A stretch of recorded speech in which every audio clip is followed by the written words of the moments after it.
I'm Dr. Janel Anderson, former college professor turned manager in a large corporation turned entrepreneur. And not just any entrepreneur. I've made it my life's work to make organizational life more effective and fulfilling. So welcome to Working Conversations, the podcast where we digest and translate research and ideas on workplace dynamics and serve up to you the most interesting and actionable strategies to make your workplace conversations and your relationships more effective, productive, and influential. If you're looking for proven tools for your workplace toolbox, you're in the right place. Now, let's get after it.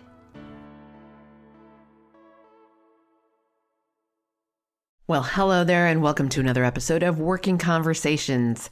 This week, we're continuing the theme from last week about motivation. If you recall, last week I talked about motivation and me being way down there on the bottom of Maslow's hierarchy of needs for a while, clawing my way back up to the top. Well, this time I want to turn the tables and look at motivation as it relates to remote work. There's some interesting research that came out within the last year from Lindsay McGregor and Neil Doshi about keeping remote teams motivated. And so I want to talk about, for those of you who are supervising a remote team, you can think about using this in your toolkit as a supervisor, as a manager, as a leader. And for those of you who are not in that role, I want you to think about how you can use this in your toolkit for yourself, how to self-motivate yourself.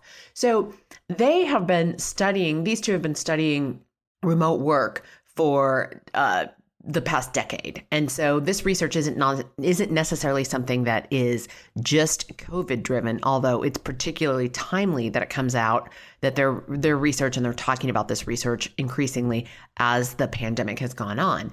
And so one of the things that they found is that there's a number of things that negatively motivate remote workers. And now, again, I want to remind you that motivation comes from within. And if you took anything away from my podcast last week, it was about that motivation coming from within and me not being able to access it. And it wasn't necessarily because of COVID. It was more because I was moving house. Well, when these two researchers looked at remote work versus people working in an office, they found some differences. But I think these things, especially because we're still in this pandemic, the things that negatively motivate remote workers also are negatively motivating workers who are still in the office environment, because even if you're in the office environment, in many cases, it's almost like you're working remotely because you're social distance from people and there aren't nearly as many people in the office as there used to be in most industries. So let's take a look at the 3 negative motivators that they found. And let's also talk about how you could proactively manage those, especially if you are finding yourself in a situation where one of those 3, or maybe more than one of those 3, is really negatively impacting your motivation and your ability to get work done. The first one is emotional pressure. And the emotional pressure, you can think of this as the concerns for health and safety for yourself, for your family, for your friends. And so again, these are some of those bottom order higher needs on Maslow's hierarchy of needs. But when you think about how much emotional pressure you have versus the next person, you may find that you have very different amounts of emotional pressure building up. Some of us, and I've long said throughout this pandemic that it is affecting all of us, but it's impacting each one of us very differently. So we're all in it together, but our individual circumstances vary so much that we really need to be cognizant of the fact that we're all experiencing it so differently. So we're all in it together, but we're each experiencing it so differently. So for some of us, we may have experiencing very little emotional pressure related to the pandemic and work from home. We might really enjoy working from home, and our concerns for health and safety are minimal because we've been masking up and social distancing and now getting the vaccination and so forth. So the pandemic and the work from home environment may be showing up more as an inconvenience because we don't get to go to our favorite restaurants and sit down and eat in those restaurants, and we have to wear the mask and so forth. And in the other extreme end of the spectrum, it could be that individuals have lost family members due to COVID-19 and have, especially if they have any, perhaps they've suffered from the disease as well, or perhaps they have underlying health conditions that would make a case of getting the virus that much more complicating and difficult for them. And so on one end of the spectrum, again, we could have relatively little emotional pressure, almost just an inconvenience. And then on the other end of the spectrum, we could have incredible levels of emotional pressure. So let's talk about, if you have some of that emotional pressure, what can you do to help manage that so that it doesn't bring your quality of work down, your quantity of work down, or just, take you out of the game altogether because you're so unmotivated by that emotional pressure. If you work for a large organization or large or medium-sized organization, there's a really good chance that your company or organization has an employee assistance program, or EAP. And that employee assistance program is part of your benefits package and has things like access to mental health resources, access to counseling, and so forth. So if you have an EAP available to you and your emotional pressure is high, I strongly encourage you to check out the resources that are available there and use some of those resources. If an employee assistance program is not available to you, then I would strongly encourage you to find other outlets where you can manage that emotional pressure. Like, again, perhaps seeing someone in the mental health field, a counselor, a therapist, working with a coach of some sort to help you through some of those emotional pressures. And again, if for whatever reason those resources aren't available to you, then I strongly encourage you to reach out to your family and friends, your circle of trusted people, to get that emotional support that you need to be able to work through it. Now, it's not always something that you're going to get from other people. Sometimes you're going to find ways to work through that emotional pressure on your own. And some of those things could be meditation, prayer, yoga, exercise, the kinds of journaling, the kinds of things that get you in a place where you can really process your emotions so that you're not carrying those negative and concerning and disconcerting emotions around with you all the time. Because again, when that emotional pressure valve is, if you're experiencing a lot of emotional pressure, it's going to be really hard to keep your focus on your work or any creative endeavors or any of the things that you might rather be doing. And that are going to require, some creative energy, problem solving, and the like. So find the access points, the outlets that you have available to you to deal with some of that emotional pressure, to process those emotions so that they don't get the best of you. The second area of negative motivator is economic pressure.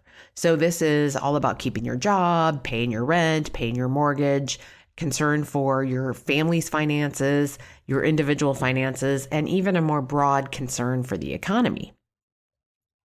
When we are experiencing that intense economic pressure, again, it really takes us off of our game at work. We're not able to focus on work, or perhaps if you've lost your job and what your work is finding that next new job, the more economic pressure and strain you feel under, the less likely you are going to perform well in those job interviews and so forth. So you need to find some ways, and so that economic pressure can bleed over into the emotional pressure that we were just talking about. So making sure that you're finding ways to manage that economic pressure, and again, accessing the resources that are available to you, whether that's unemployment insurance or any other sort of resources that are available within your community, within your school system. If you have kids in school, there may be economic food assistance and various other kinds of things like that available to your family, or at least to your children. So seek out those things that can help alleviate, even temporarily, your economic pressure. And sometimes that economic pressure, again, maybe isn't an immediate impact on your family or your personal finances. Maybe it has more to do with your concern for the economy, because you know of family and friends who have been economically disadvantaged because of the pandemic. Maybe they've lost their jobs, been furloughed, laid off, and the like, in which case it might not be you're feeling it firsthand, but maybe more like you're feeling it secondhand. And if you're feeling it secondhand, do what you can to help those in need around you. And whether those be people that you immediately know, or whether that is you're contributing to a food bank, or you're contributing to other resources in your community such that the people who are economically disadvantaged because of the pandemic have more resources available because of your contribution. This episode is made possible by Instacart. If you haven't already started using Instacart, now is the time, my friend. Now, I'm the first one to say that I actually enjoy a trip to the grocery store. I really do. But you know what I like doing even better? Making this podcast. When I was deep in the development of this podcast, outlining and recording the first few episodes, my kids reminded me that they needed to eat. Instacart to the rescue. In absolutely record time, Magnolia, my Instacart shopper that day, delivered chicken nuggets, milk, avocados, fresh berries, and a host of other groceries we needed. When life gets busy, or when you just want to feel like royalty and have someone do it for you, there's Instacart. Get $10 off your first order when you sign up at workingconversations.com/Instacart. Now, back to the show. The third area in which the research points that negatively motivates remote workers is simply inertia. Just the complacency, wondering if there's any point in trying, wondering how long this pandemic is actually going to last, and just having not only the pandemic, but the process of working from home really drag you down. Now, overwhelmingly, I have heard from people throughout this pandemic and the work from home situation tell me that they are not as introverted as they thought they were, and that they need the experience of being with other people and interacting with other people. And sometimes the Zoom meetings, the Microsoft Team meetings, the WebEx meetings just don't cut it. And the need to actually interact with other human beings together in the same space is weighing on them and really bringing them down. So if that's you, find ways to interact with other people, find ways to get out into the community and connect. Sometimes even something as simple as going on a socially distanced walk with a neighbor can help move you out of that inertia. Sometimes even going on a walk by yourself, just getting out in nature and getting some fresh air can help move you through that inertia and get your energy and your spirits back up. Again, I think these three negative motivators, the emotional pressure, the economic pressure, and inertia, are equally applicable to those who are in the office as for those who are working from home. Although the research points to, in a pre-pandemic era, that these things more negatively impacted work from home employees as compared to work in the office employees. But again, this research was done pre-pandemic, but I think it is so applicable during the pandemic and during this extended experiment of work from home that we are all experiencing. All right, so the research also points out some positive motivators. And again, this is from a pre-pandemic time, and it was focused on work from home versus work in an office employee setting.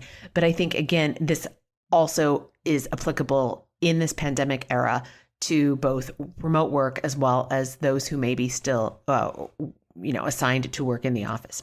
So the first is a sense of play in the work, or you might think of it as that sense of flow where you forget to eat lunch because you were so interested in the work that you were doing that you forgot to either take your scheduled break or stop for lunch or whatever. So this is when you are problem solving. This is when you are being creative in your work, perhaps when you are finding joy in your work and really, again, engaged in that state of flow.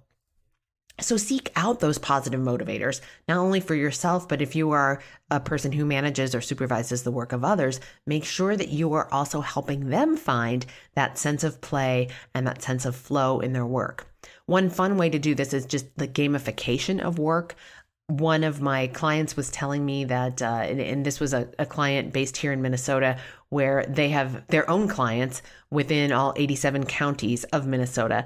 And they were playing a game of how long does it take me to serve all 87 counties in the work, because their work was rather rote and routine. And so they were playing a game of how long does it take to serve all 87 counties and keeping track and kind of keeping score and making it more fun. So if there's any way that you can gamify your work like that, or do something else to insert some creativity and some playfulness in it, that can really help. as a positive motivator. So seek those out. And again, if you're managing and supervising the work of others, help your employees find ways to tap into them. And again, sometimes it can just be as playful and as silly as sending your team some fun emojis, or something fun in your collaboration, your work collaboration tool, whether that be Microsoft Teams or Jabber or whatever it is you're using.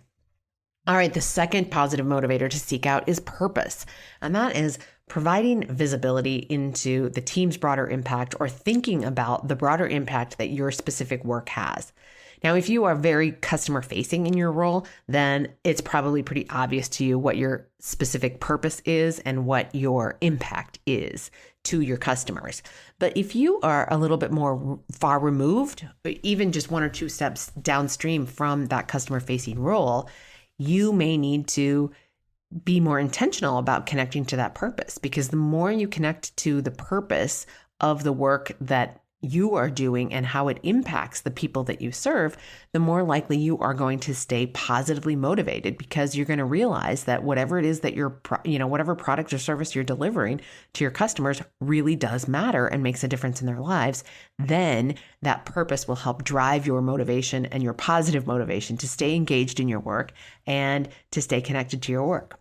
Now, for those of you who are supervisors and managers, again, this is a great opportunity for you to be making those explicit connections for your employees, especially the ones who are not customer facing and whose work is a bit more upstream or downstream from that customer facing role, just to make sure that they remember that purpose and that their role is critical in helping those who are customer facing serve the customers that your products and services support. And then the third positive motivator for remote employees, and again, this is absolutely true for those who are working in an office as well in this pandemic era, is what is your potential, and finding ways to continue to grow and maximize your potential. So this has everything to do with, finding a mentor or staying connected with a mentor for those of you who have mentors. It also has to do with having stronger relationships with your manager or supervisor so that they can help you maximize your potential through coaching and their own stewardship in the organization, as, in being a good leader. And then also doing things like professional development, whether that's listening to a podcast like this or taking a training class that your organization maybe has available to you, or just signing up for something on your own for your own personal and professional development outside of work, say an online class or something like that. Again, these have everything to do with if you work in an office or if you're working remotely, but the research that this comes from pre-pandemic era, where researchers were looking at the differences between people working remotely versus working in an office. And these three things, seeking out play, purpose, and potential, really did help maximize people's positive motivation. That is that intrinsic nature to want to bring your best to your work. And when you are bringing your best to your work, you tend to stay engaged in your work, you enjoy your work more, and it is just kind of an all-around better experience for you when you are positively motivated. So that's some of the research that's out there on positive and negative motivators, and again, related to remote work versus in-person work in a pre-pandemic era, but so very applicable to work for all of us, whether we are working in an office or working remotely in this pandemic era.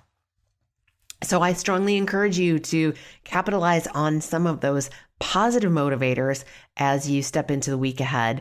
And also for those of you who are experiencing extremely high pressure in the emotional pressure, the economic pressure, or that inertia, that you seek out some resources to help you proactively manage that so that it's not getting the best of you and impacting not only your quality of work, but your quality of life. So find the resources that are available to you.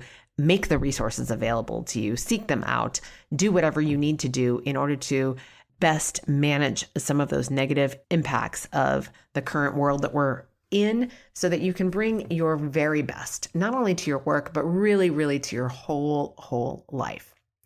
So I encourage you, again, use these ideas to really maximize the positive motivators and effectively manage those negative motivators so that you can bring your best to your work and your whole entire life. All right, I will catch you back here, same place, same time next week. Take good care. Thanks so much for listening. If you like what you're hearing on the podcast, head on over to Stitcher, Apple Podcasts, or wherever you get your podcasts and give us 5 stars and a quick review. It really makes a difference, and it keeps us bringing you valuable content that you can put into play in your life. I'm Dr. Janel Anderson, and this is Working Conversations.